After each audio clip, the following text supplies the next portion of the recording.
Good morning. This is Dylan Jovine with Behind the Markets. Happy Friday. Today is Friday, November 7th, TGIF.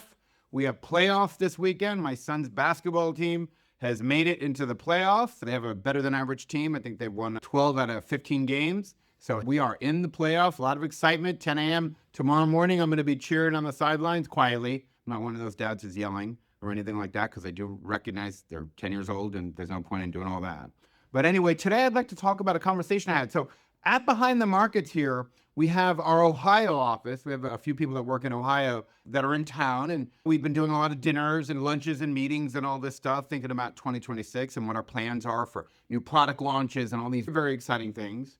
And we're all at dinner, and my daughter is with me last night, and we're hanging out. We're driving home, and my daughter says to me, "What do you think about the election in New York? It's your hometown. What do you think about a socialist winning, Zohran Mamdani, winning mayor of New York?" And I said to her, look, it's crazy to me that we could be, with all the proof points in history, that we could elect a socialist, but politics is, I'm not going to talk politics here because that's not really the point of this. We talk about finance. And what I said to her is, and what I wanted to share with you, because it does relate to finance, is he really had a great message. Things are too expensive. And this is what I said to my daughter. The guy had a great message. We know socialism doesn't work. It's really a sad state, frankly, of our education system, that young people think socialism may work, that there's a lack of a good education. Blame our schools, blame our education system. It's mind-boggling that a whole generation of kids actually think socialism is a good idea. It's like, really? Look at history. It's unbelievable. But one thing that I understand about how he won is it's this inflation argument. Things are so expensive. And this young man, Mamdani, who's never had a job, who grew up rich, it's really unbelievable, had a simple message. Things are too expensive, and I'm going to give you stuff for free. Things are too expensive. I'm going to give you stuff for free. Free buses, free groceries, free this, free that. And that's a socialist/populist message. That works a lot. And you know what drives that kind of stuff? And when I was talking to my daughter about this, it's really inflation. Inflation is the most damaging thing for a society. It has caused more revolutions than basically anything. Its fingerprints are on every revolution you could think of. It's actually quite fascinating. And it's one of the reasons Fed Chair Powell has fought so vehemently against President Trump about lowering rates, because if you lower them too quickly, you can get what we refer to as an inflation spike, very much like what happened in the 70s when Arthur Burns succumbed to President Nixon's pressure and lowered rates, and you see these spikes, and it just went crazy. And then a bunch of other things added to that too. But when you look at inflation throughout history, we talk about the American Revolution. Oh, we have freedom. We have our narrative of the American Revolution, but inflation was there. The British increased prices, taxed our stuff. The French Revolution, my goodness, that was a complete trigger. The French basically saw their prices, bread prices in 1789 doubled. So they just went bonkers. They sparked riots and hunger across the country. The Russian Revolution was caused by hyperinflation after World War I. The German Revolution, obviously, you remember the Weimar Republic, after World War I. Massive inflation, food shortages, that creates conditions that lead to the rise of Hitler, socialist, the National Socialist. People seem to forget that. Socialism comes from the left. The Nazi Party, National Socialist Party.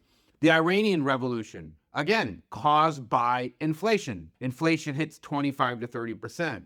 The Arab Spring, inflation drove the Arab Spring. So my point is that inflation is a great cause of political instability throughout history. And you can go back to Roman times for sure, and Greek times. But just look throughout history. Inflation makes people angry. And look, prices have gone up, and gold tells us that we are in an inflationary time. President Trump, we're printing a lot of money. Not just President Trump, both parties, Biden too. They're printing money like it's going out of style. You go to the grocery store, things are expensive. It's unbelievable. $100 today is like $20 20 years ago. It's unbelievable. So inflation causes political instability. And we see that churning over. And until that inflation gets under control, you're going to have continued political instability. Inflation's very dangerous for a country. very, very dangerous. So you see this inflation driving people in pain. So they listen to absurd messages like Mamdani's, who's going to give everything for free. They're just in pain. How do smart people vote for socialism? They're in pain. It's a sign of pain. And the pain is caused by inflation. Folks can't pay for things. It's crazy.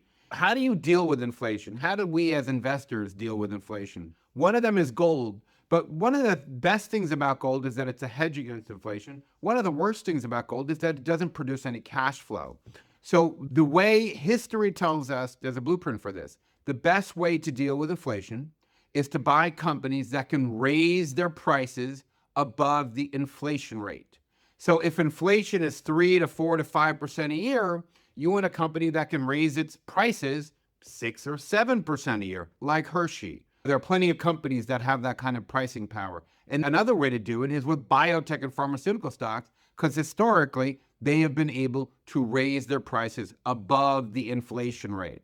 So I just wanted to discuss this without being political, just talking about how inflation impacts politics. When people are in pain, they search for other solutions. They turn to the government to ease their pain. And that is basically what has happened in New York and throughout history. It's very, very, very common thing. It speaks to pain that the voter has as much as, if not more than, just general lack of information, lack of knowledge and education on the failed policies of socialism. Anyway, that's all I have. Have a wonderful day. I'll see you Monday.